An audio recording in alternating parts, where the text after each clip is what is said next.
on peut comprendre la position à laquelle le salut nous a amenés.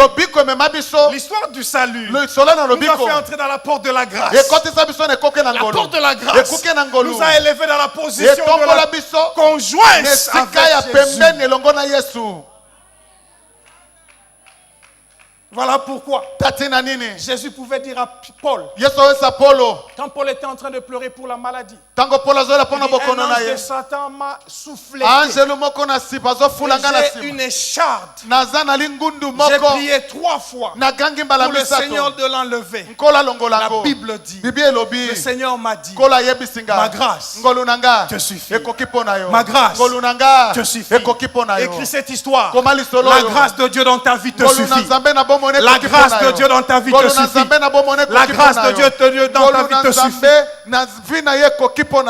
Mais pour terminer avec l'histoire de la grâce, tu vas remarquer qu'actuellement nous ne sommes plus sous la loi, mais nous sommes sous la grâce.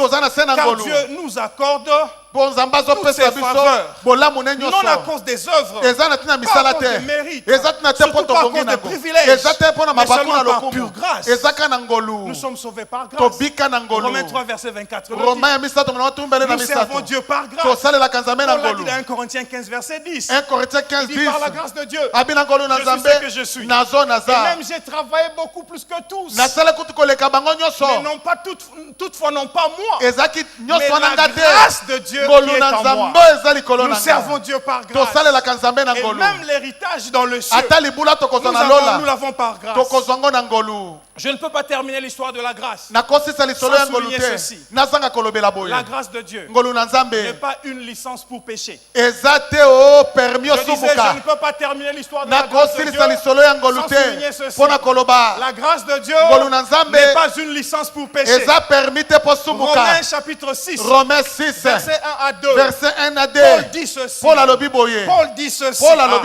En tout cas, quand j'irai au ciel, il y a 2 personnes que je vais chercher le premier. La première personne, c'est David. Je sais David aussi va chercher David. Et moi, je vais courir après rapidement pour aller chercher Paul. Je dois l'embrasser. L'embrasser. Romains chapitre 6, verset 1 à 2.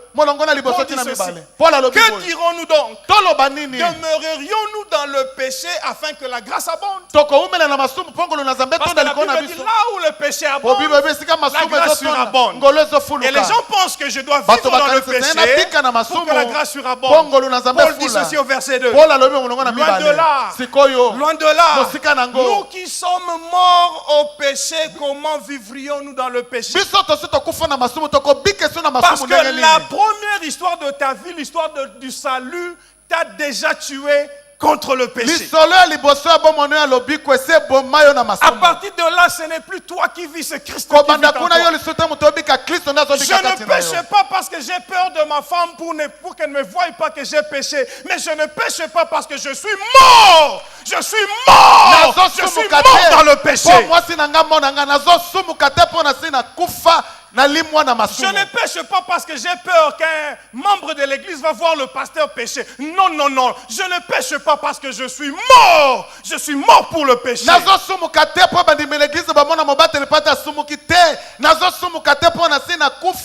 Nous sommes morts au péché. La grâce de Dieu n'est pas une licence pour pécher. Troisième et dernière histoire. Ce sont les histoires des exploits avec le Dieu du surnaturel.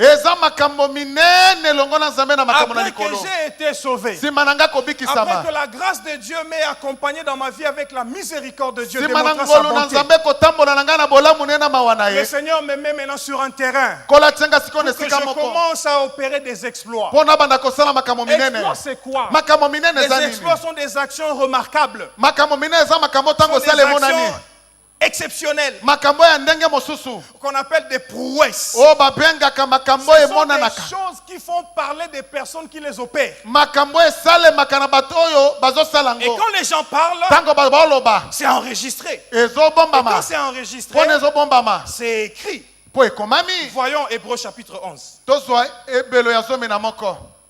À partir du verset 32. Je suis en train de monter sur le culminum de mon message. Hébreux chapitre 11. Je suis en train de monter sur le point levé de mon message. Hébreux chapitre 11. 32 à 34. La Bible dit ceci. Et que dirais-je encore? Ça, c'est quelqu'un qui a écrit. Quelqu'un a écrit l'histoire. Que dirais-je encore? Car le temps me manquerait pour parler de Gédéon, de Barak, de Samson, de Jephthé, de David, de Samuel, de Dominique Ngoï, de Jean-Claude Dagano, de Gimbo Kolo, d'Hergé Mafuta, de Christian Lokosé, d'Olivier Kiss, de Maman Marine Dagano. Le temps me manquerait parce que toutes ces personnes-là ont déjà passé l'histoire du salut. Ils sont entrés dans l'histoire de la grâce. Le Seigneur leur a ouvert une nouvelle carrière. Il n'y a pas assez de temps. On commence à parler de tous ces exploits. Il dit ceci. Qui, par la foi, vainquirent la justice. Ils obtinrent des promesses. Ils fermèrent la guerre de Lion.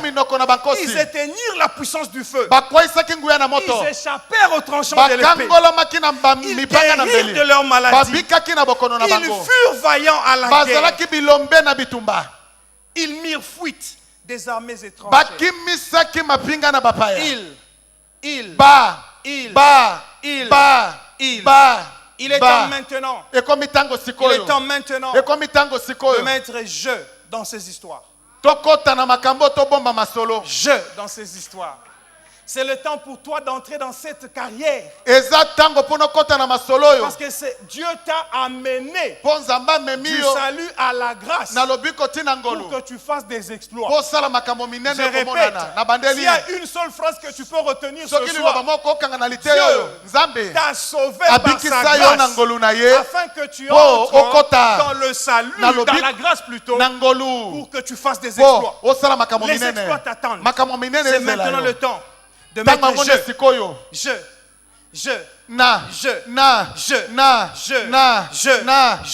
et tu écris.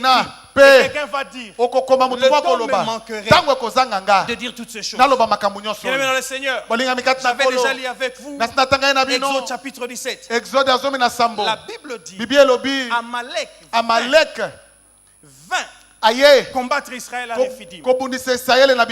Lorsqu'il est venu combattre Israël à Rephidim, il savait qu'il était puissant. Mais il ne savait pas que sa puissance n'était même pas à comparer avec la millionième puissance de celui qui était derrière Israël. Le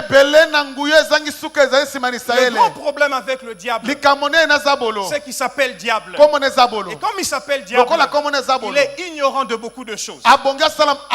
Il connaît seulement ce qu'il voit. Il ne connaît pas ce qu'il ne voit pas. Le problème avec moi, c'est que ce que tu vois, derrière moi, il y a des choses que tu ne vois pas. C'est des promesses, c'est des tonnes de promesses que toi tu ne connais pas, que moi je connais, que j'ai reçu du Seigneur. C'est comme ça lorsque le diable m'attaque. Même lorsque la mort peut arriver, je ne craindrai pas. Parce que je sais que des promesses que le Seigneur m'a données, je ne les ai pas encore réalisées. Il va me garder en vie pour que ces exploits-là viennent à être réalisés. Amalek a attaqué. Moïse parle à Josué. Josué, l'attaque que nous avons maintenant, c'est vrai qu'elle est physique. Mais au-delà du physique, il y a le surnaturel. Au-delà du physique, il y a des choses que l'homme ne voit pas. Lorsque l'homme combat un homme naturel, il oublie qu'il y a un Dieu du surnaturel qui est derrière lui. Le problème avec l'homme, c'est qu'il te regarde de toi naturel. Mais il oublie qu'au-delà de l'homme naturel, il y a un Dieu surnaturel. Moïse était sur la montagne. Et le surnaturel était comment? Le surnaturel était que Josué se battait comme d'habitude. Josué combattait comme d'habitude. Mais ce jour-là, sur la montagne, quelqu'un avait élevé les mains vers le Dieu du surnaturel. Et pendant qu'il priait, quelque chose se passait. Ce qui s'est passé, la Bible dit ceci en conclusion. Amalek était détruit par Josué. Et Dieu lui a dit, désormais, tu ne verras plus Amalek. Parce que je vais effacer sous les cieux la mémoire d'Amalek. Dieu a dit à Israël, les Égyptiens que vous voyez aujourd'hui, vous ne les verrez plus jamais. Les Égyptiens que vous voyez aujourd'hui, vous ne les verrez plus jamais. Parce que Dieu était en train de les engloutir. Bien-aimés dans le Seigneur, je vais terminer par vous donner 3 clés. Les clés pour que vous puissiez être capable d'écrire de nouvelles histoires avec le Dieu du surnaturel. Premier trousseau de clés. Hébreux chapitre 12. Verset 1 à 2. Après que l'auteur de l'épître des Hébreux ait parlé de tous ceux qui ont fait des exploits, le verset premier commence par dire ceci. Nous donc aussi. Nous donc aussi. Je dis ceci. Après que l'auteur ait parlé de tous ces noms que vous connaissez là, c'est par la foi qu'il a fait. C'est par la foi que celui-ci a fait. C'est par la foi que celui-ci. Il dit ceci. Nous donc aussi. C'est-à-dire nous qui sommes en train de lire maintenant cette parole. Nous donc aussi. Je suis en train de parler de toi. Je dis nous donc aussi. Puisque nous sommes environnés d'une si grande nuée de témoins. Les gens sont en train de nous regarder. Ils disent ok. Ils ont dit qu'ils ont un Dieu du surnaturel. Voyons maintenant ce qui va arriver. Les gens sont en train de te regarder. Tu as dit dans la famille que tu vas te marier. Mais on ne voit pas comment quelqu'un peut venir te prendre en mariage. Les gens sont en train de te regarder. Tu as dit que tu réussiras. Mais on ne voit pas. Il n'y a pas de lueur d'espoir. La Bible dit ceci. Rejetons tout fardeau. Le fardeau, c'est une chose pesante qu'il faut lever et transporter. C'est aussi une chose pénible qu'il faut supporter. Je ne sais pas quel fardeau tu as. Je ne sais pas ce qui pèse sur toi. C'est peut-être ta situation actuelle. C'est peut-être la maladie. C'est peut-être le problème que tu as. La Bible dit, rejetons tout fardeau. Rejetons tout fardeau. Le verbe rejeter veut dire faire tomber ce que tu portes sur quelqu'un d'autre. Faire tomber ce que tu essaies de porter sur quelqu'un d'autre. Jésus-Christ a dit, venez à moi, vous tous qui êtes fatigués et chargés, vous tous qui portez de fardeau, venez à moi, parce que je suis prêt à prendre votre fardeau et à vous donner ce qui est léger. Première chose, rejette ton fardeau sur Jésus. Deuxième chose, rejetons tout péché qui nous environne si facilement. Il faut rejeter le péché. Parce que le péché et le fardeau nous rendent lourds. Nous rendent lourds. Nous devenons lourds avec le fardeau et le péché. Nous devons rejeter cela sur Jésus-Christ. Et alors, courons maintenant avec persévérance dans la carrière qui nous est ouverte. Je disais, il y a une carrière qui nous est ouverte. C'est la carrière des histoires, des exploits avec le Dieu du surnaturel. Lorsque tu as rejeté le péché, lorsque tu as rejeté le fardeau, tu peux commencer à courir. Mais ne cours pas comme courant, comme n'importe qui. La Bible dit, cours avec persévérance. C'est-à-dire avec détermination. Et comment tu peux le faire? C'est simplement lorsque tu as le regard fixé sur Jésus. Ayant le regard fixé sur Jésus. Regarde à la couronne finale que tu es en train de prendre. La course ne dépend pas du départ, mais elle dépend de la fin. Comment tu as commencé? Tu peux avoir mal commencé. Tu peux être tombé 2 fois dans la marche. Tu peux être tombé 6 fois dans la marche. La grâce va encore te relever. Mais le problème continue à courir. Pour avec détermination d'arriver jusqu'au bout. D'arriver jusqu'au bout.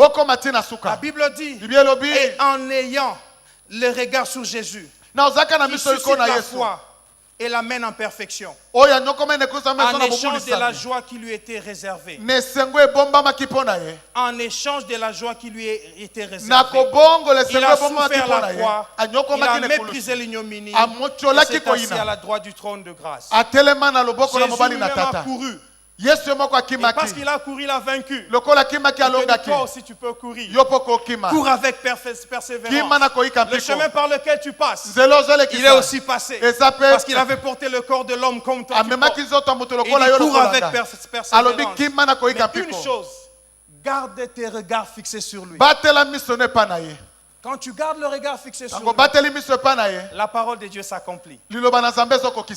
Dans Luc chapitre 4, versets 20 à 21, la Bible dit, lorsqu'il a fini de lire le rouleau, il a déposé le rouleau, il est parti s'asseoir. La Bible dit, tous les hommes avaient les regards fixés sur lui. Et alors Jésus se leva et dit ceci: aujourd'hui, cette parole de l'évangile que vous venez d'écouter s'est accomplie. Je disais ceci: quand les regards sont fixés sur Jésus, la parole de Dieu s'accomplit. Deuxièmement, quand les regards sont fixés sur Jésus, quand tu continues à garder espérance sur Jésus, quand tu continues à fixer le regard sur Jésus, il y a espoir parce qu'il est fidèle. Hébreux 10, verset 23 dit: retenons fermement la profession de notre espérance. Parce que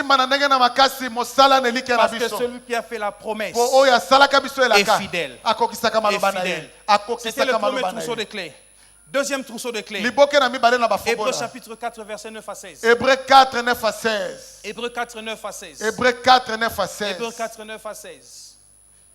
Écrit la deuxième clé, le deuxième trousseau de clés. Le verset 16e dit: approchons-nous donc avec assurance du trône de la grâce afin d'obtenir miséricorde et de trouver grâce pour être secouru dans tous nos besoins. Pour écrire des histoires de miséricorde, pour écrire des histoires de grâce, on doit s'approcher. Mais comment? Avec assurance vers le trône.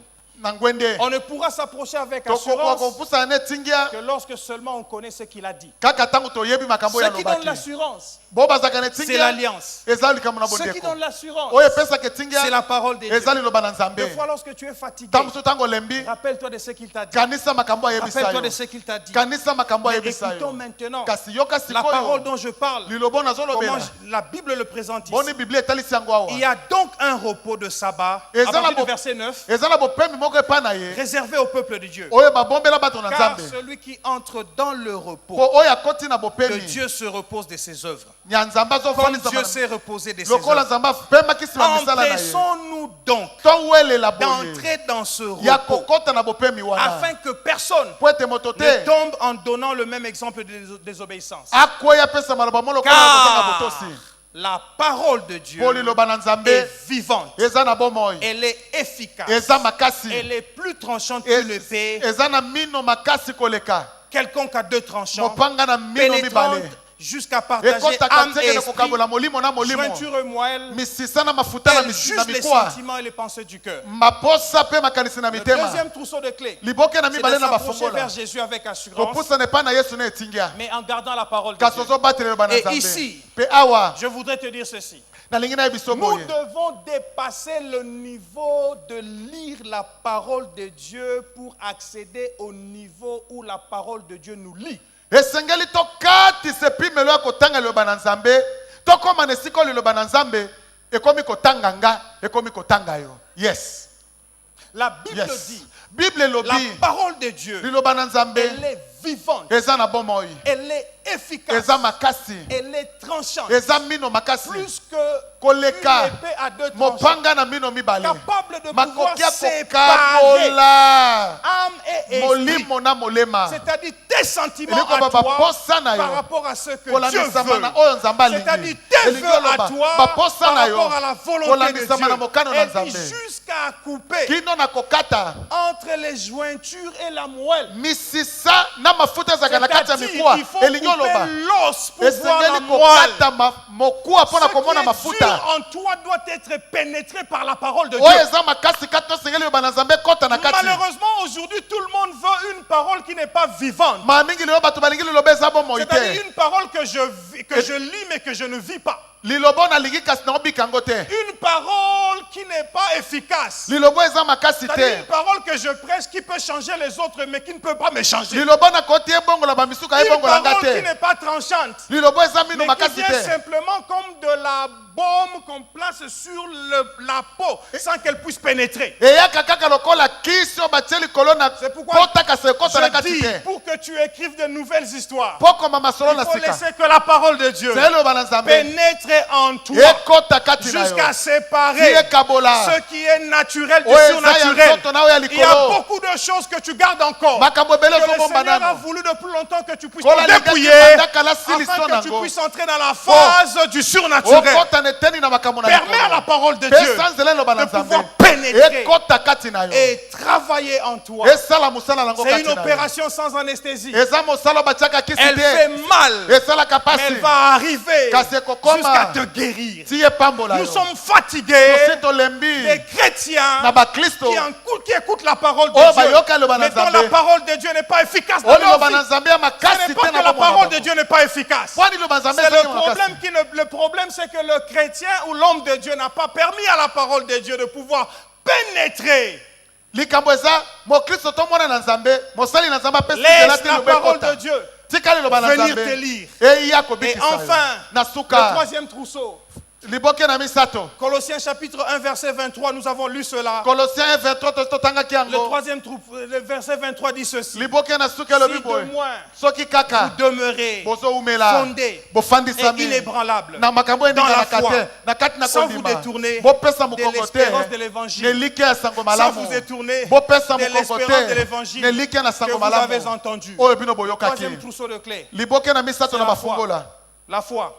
Une foi active et pratique. Une foi qui devient la fondation de ta vie spirituelle. Une foi qui te fait asseoir qui devient comme un socle qui fait que tu deviennes inébranlable. Cette forme de foi. Simon Pierre l'avait un jour. Simon Pierre l'a présenté un jour. Et c'est là où je vais terminer mon message ce soir. Dans Luc chapitre 5. Un jour la Bible dit, Jésus est arrivé au bord du lac et il voulait prêcher la parole de Dieu. Il a vu deux barques qui étaient parquées là-bas. L'une d'elles appartenait à Simon. À l'époque, il ne s'appelait pas encore Pierre. Il s'appelait Simon. Simon veut dire roseau. Roseau veut dire faible, ébranlable. C'est comme ça que Simon était. Simon était dans la barque en train de laver les filets. Avec les amis, ils étaient en train de laver les filets. Parce que pour eux, la pêche était terminée. Ils ont travaillé toute la nuit. Travaillé toute la nuit. Ils n'ont rien attrapé. En réalité, Simon, c'est un pêcheur professionnel. Avec ses amis, il y en a même parmi eux qui ont reçu des masters, des PhD en pêcherie. Mais ce jour-là, la pêche n'a pas réussi. La pêche n'a pas marché. Ils se sont battus. Ils ont travaillé. Rien n'est arrivé. Jusqu'à ce que Jésus soit venu. Il leur dit, laisse-moi utiliser ta barque. Avance en pleine eau. Et laisse-moi prêcher la parole. Simon était fatigué. Simon était fatigué. Simon ne connaissait pas encore Jésus. Mais Simon a simplement obéi. La foi commence par l'obéissance. La première étape de la foi, c'est l'obéissance. L'obéissance à celui qui t'a appelé. Jésus parlait à Simon sans que Simon ne connaisse Jésus. Mais Simon a accepté. Il a poussé la barque. Il pouvait dire, je suis fatigué. J'ai travaillé toute la nuit. Maintenant, ma femme est en train de m'attendre. Mes enfants m'attendent aussi. Et je n'ai rien eu ce soir. Mais il a obéi. Après que Jésus ait prêché, Jésus lui dit, je fais maintenant vos filets. Jetez vos filets. Simon dit ceci. Maître, nous avons pêché toute la nuit. Et nous n'avons rien attrapé. Nous avons pêché toute la nuit. Nous n'avons rien attrapé. Mais, sur ta parole, nous jetterons le filet. Une autre version dit, mais sur ta parole, nous allons essayer encore. Nous allons essayer encore. Il y a beaucoup de gens qui ont abandonné parce qu'ils ont essayé une fois et ça n'a pas marché. Il y a beaucoup de gens qui ont même changé de métier. Parce qu'il était musicien, il a sorti le premier album, ça n'a pas fait de succès. Il dit peut-être musique et ça talent. Il y a quelqu'un qui a commencé comme un tailleur. Le premier pantalon qu'il a cousu était gauche-droite. Il dit non, peut-être je ne suis pas plaît être un premier. Bien aimé dans le Seigneur, le premier échec ne veut pas dire échec de tout. Lorsqu'ils ont échoué, ça ne disait pas qu'ils devaient échouer toujours. Je me rappelle, en première année en médecine, j'avais échoué. Et c'est un secret. J'avais eu 37%. 37%. On dit tu es refusé. Refusé. Refusé. Refusé. Mais avant qu'on dise refusé, le doyen prend la décision. Pour cette session, tout celui qui a 37 jusqu'au-dessus, on va le récupérer comme en journée totale. Ça, j'étais déjà enfant de Dieu. Ça, c'est l'histoire de la grâce. Je reçois une faveur non méritée. Je me demandais comment je vais rentrer à la maison pour dire à mon père je suis refusé de la faculté de médecine. On récupère tous les 37. C'est-à-dire à partir de moi, Jean-Claude, on prend tous ceux qui sont au-dessus de toi. Quand tu es dans la grâce de Dieu, il y a des personnes qui vont bénéficier des faveurs de Dieu après toi. Demeure seulement dans la grâce et sois obéissant. Et je suis allé, j'ai fait l'examen, j'ai fini, je suis passé, encore passé, je suis médecin, je suis parti en Afrique du Sud. Je me suis inscrit pour faire ma spécialisation. Mon premier examen, j'ai échoué. 47%.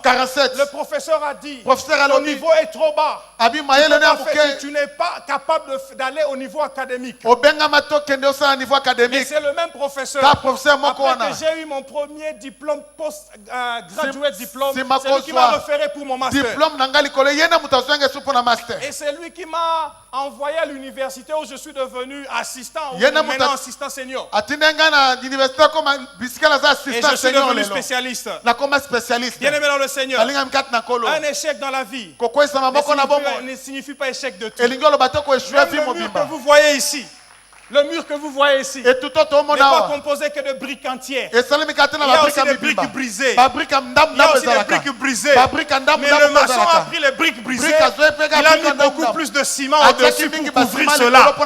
Voilà l'histoire de la grâce de Dieu. De mes briques brisées, le Seigneur a couvert avec du ciment. Et je suis dans la partie, dans le mur ici. Et puis on a mis le crépissage. Et puis on a mis la couleur. Et aujourd'hui je peux dire je suis spécialiste, mais il y a des échecs dans mon parcours. Un échec ne t'arrête pas. Continue à croire. Continue à croire. En réalité, Pierre a dit, j'ai travaillé toute la nuit, mais ce n'est pas marché. Mais sur ta parole, la parole de Dieu est maintenant le matelas qui fait marcher la foi. La parole de Dieu est le tremplin qui fait sauter l'homme de foi. La parole de Dieu est le pont qui fait passer l'homme de foi. Prends la parole de Jésus, utilise-la, rejette la réalité et déclare maintenant la vérité. En réalité, je ne pouvais pas réussir, mais en vérité, à cause de la parole, j'ai réussi. En réalité, toi, tu ne pouvais pas voir des enfants, mais en vérité, à cause de la parole, tu reçois des enfants. En réalité, toi, tu ne pouvais pas voyager, mais en vérité, à cause de Jésus, tu commences à voyager. Si tu crois, tu verras la gloire de Dieu. Si tu crois, tu verras la gloire de Dieu. Si tu crois, tu verras la gloire de Dieu. Croire apporte le voir. Croire apporte le voir. Pierre a cru. Il a jeté. Malheureusement, le filet. Alors que Jésus avait dit jetez vos filets. Et le filet a commencé à se briser. Aie assez de foi pour écrire. Non pas une histoire, mais écrire des histoires. C'est pourquoi je dis, avec le Dieu du surnaturel, tu écriras non pas une nouvelle histoire, mais de nouvelles histoires. Que Dieu vous bénisse. Levons-nous dans la présence de Dieu. Levons-nous dans la présence de Dieu. Levons-nous dans la présence de Dieu. Ne jette pas le filet, mais jette des filets. N'écris pas une histoire, mais écris des histoires. Le Seigneur me met à cœur qu'il y a des gens qui sont ici, qui se sont dit, j'ai déjà écrit l'histoire du salut. Je suis en train de voir l'histoire de la grâce. Mais les histoires des exploits me manquent. Je veux écrire quelques exploits. Si tu es là, et tu crois que le Seigneur veut te faire entrer dans la saison, et dans la carrière des histoires des exploits, tu peux lever ta main là où tu es. Nous avons les yeux fermés. Waouh. Waouh. Tu dis, j'ai écrit l'histoire de mon salut. J'ai écrit l'histoire de la grâce. Mais les histoires des exploits me manquent encore. Et ce soir, tu as levé ta main. Dieu de grâce,